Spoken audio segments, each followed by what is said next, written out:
축구팬 여러분 안녕하십니까. 클럽 월드컵이 계속해서 진행되고 있죠.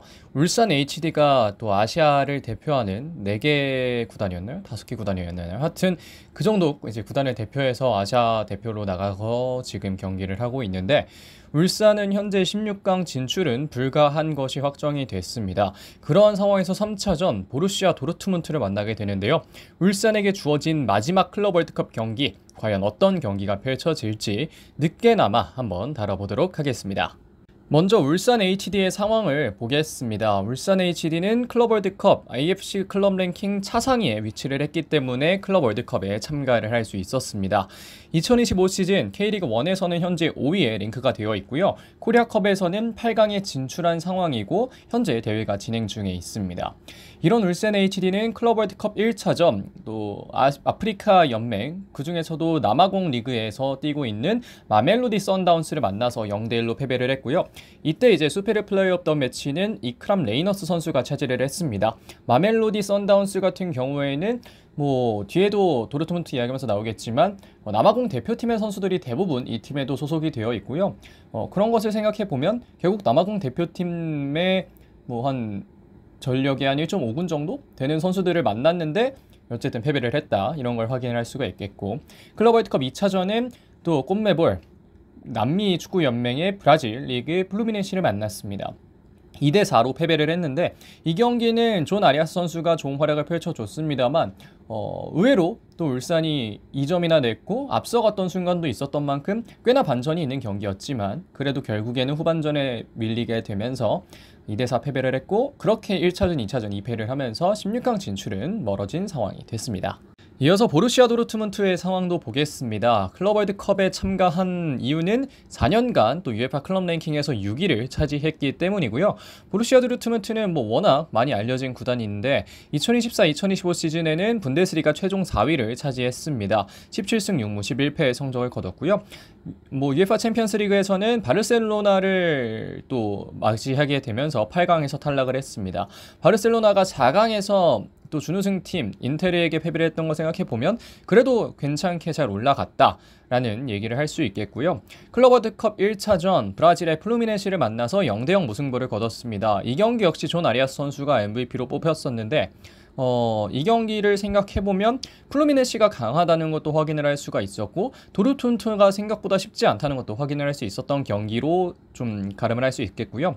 클럽 월드컵 2차전에서는 앞서 말씀드렸던 그 남아공의 마멜로디 선다운스를 만났습니다. 선다운스에게 사실 처음에 실점을 하고 그 다음에 도르트문트가 계속해서 득점을 하면서 도르트문트가 쉽게 이기는구나 했는데, 선다운스가 또 여기서 3골이나 넣으면서 좀 어려운 상황에 처했었는데 결국은 승리를 했고, 이 경기는 조 벨링엄 선수가 또 MVP를 차지했습니다. 이 경기 통해서 또 울산 재평가 이런 얘기도 있었는데요. 어쨌든 좀 도르트문트는 1승 1무를 거둔 상태로 울산을 또 상대로 맞이하게 됐습니다. 양 팀의 베스트 11, 바로 직전 경기 베스트 11을 보겠습니다. 선발 라인업이고요. 김판곤 감독의 울산은 조현우 키퍼, 백스리에는 이재익, 김영권, 트로야크, 윙백에는 루빅선과 강상우였고요. 중원에는 보야니치, 이진현, 고승범, 그리고 톱에는 에릭, 그리고 엄원상 선수가 경기를 소화했습니다. 반면 니코 코바치 감독의 도르트문트는 그레고리 코벨 골키퍼가 또 수문장을 했고요.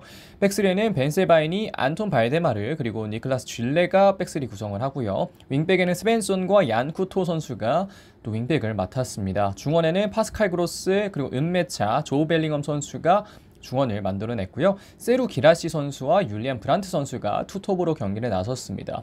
사실 이 네임밸류만 보면 독일의 뭐라고 해야 될까요? 이 도르트문트 라인업을 보면 사실 해외 축구를 최근에 봤던 분들이 아니라면 사실 다소 좀 어색할 수도 있습니다. 브란트, 쥘레 이런 선수까지는 익숙하실 수 있겠지만 안톤 발데마데나 벤세바이니 혹은 쿠토, 그로스, 은메차, 조 벨링엄 이런 선수들은 좀 다소 어색하실 수도 있는데, 이 선수들 그래도 독일에서는 꽤나 또 평가가 높은 선수들이고 독일 대표팀도 가는 선수들이 또 다수 있기 때문에 도르트문트의 전력은 그래도 꽤 강한 상황이다, 이 정도로 좀 정리를 할 수 있겠습니다.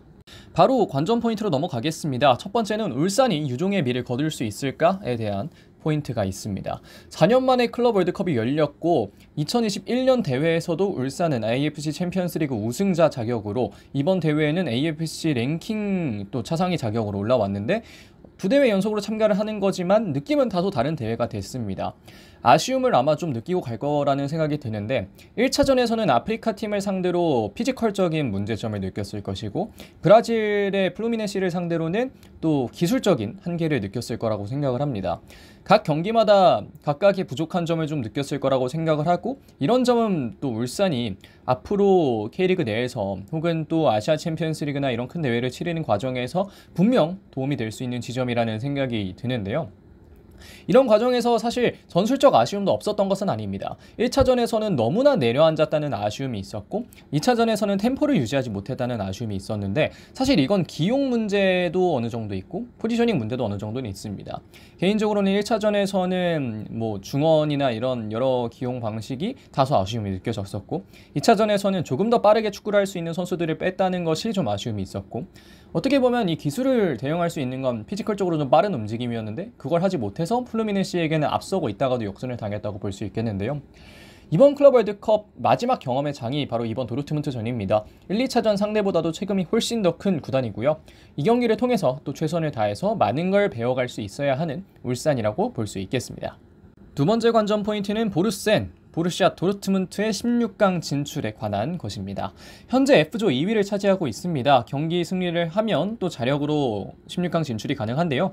썬다운스를 만납니다. 플루미네시 같은 경우에는 전력상을 보면 플루미네시가 확연하게 앞선다는 것을 확인할 수 있는데 크게 봤을 때는 플루미네시가 승점 3점을 추가할 확률이 높고 그렇다면 사실 보루시아 도르트문트는 이 경기를 져도 진출이 가능한 상황이라고 볼 수 있겠는데요.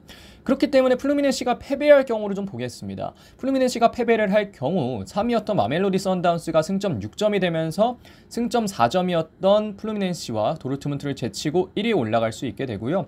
이렇게 되면 울산 HD를 상대로 도르트문트가 비겼을 때는 승점 5점이 되면서 16강 진출이 가능하고 이겼을 때는 승점 7점이 되면서 16강 진출이 가능해집니다.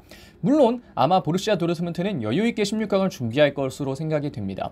1차전, 2차전을 통해서 울산의 체급을 파악했을 것이고 전술적인 약점도 파악했을 것이고 무엇이 강점인지도 파악했을 거라는 생각이 드는데 거기다가 이제 클럽 월드컵 같은 경우에는 참가할 때 그 조건이 각 구단에게 베스트를 내라 라는 조건이 있어서 아마 보루시아 도르트문트는 3차전도 어느 정도의 큰 폭의 로테이션 없이 아마 상대를 할 거라는 생각이 드는데 뭐 이렇다면 더더욱 또 16강은 여유있게 준비할 거라는 생각이 들기도 하고 뭐 여러모로 보루시아 도르트문트의 16강 진출은 꽤나 확정적이다 뭐 이 정도 얘기를 드릴 수 있겠습니다.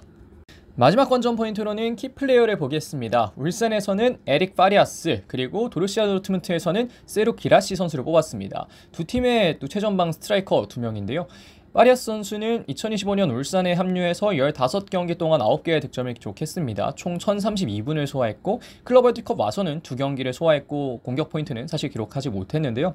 그럼에도 불구하고 에릭 파리아스는 현재 울산에서 가장 위협적인 공격수인 만큼 에릭 파리아스 선수가 이번 경기에서 무언가를 만들어낸다면 또 하나의 또 볼만한 지점이 될 수 있겠다는 생각이 드는 지점이 있고요. 보루시아 도르트문트의 세루 기라시는 2024-2025 시즌 45경기에 나서서 34골과 9개의 도움 3,806분을 뛰었습니다. 거의 한 경기에 하나 골로 공격 포인트를 기록했고 실제로 기록을 보면 거의 매 경기 계속 득점을 이어나가는 등 또 세루 기라시 선수의 활약은 꽤나 대단했었는데요. 이번 클럽 월드컵에서도 2경기에 나서서 한 개의 또 득점을 기록했을 만큼 또 핵심적인 선수로 자리를 잡았기 때문에 이 두 명의 선수가 보여줄 또 공격력이 이번 경기에서 중요한 지점이라고 볼 수 있겠습니다. 자, 여기까지 이번 울산과 도르트문트의 클럽 월드컵 F조 3차전 프리뷰를 해봤습니다. 울산에게는 주어진 마지막 경기가 될 것이고 도르트문트에게는 또 토너먼트로 가는 과정의 마지막 조별리그 경기로 볼 수 있겠는데 여러모로 울산에게나 도르트문트에게나 의미가 있는 경기가 될 거라는 생각을 합니다. 그렇기 때문에 이번 경기가 개인적으로는 좀 기대가 되고 저 역시 또 꾸준히 또 지켜볼 생각인데요. 이번 경기도 뭐 볼 수 있을 만한 시간대에 열리기 때문에 뭐 계속해서 한번 집중해서 보도록 하겠습니다. 이번 영상은 여기서 마무리하겠습니다. 고맙습니다.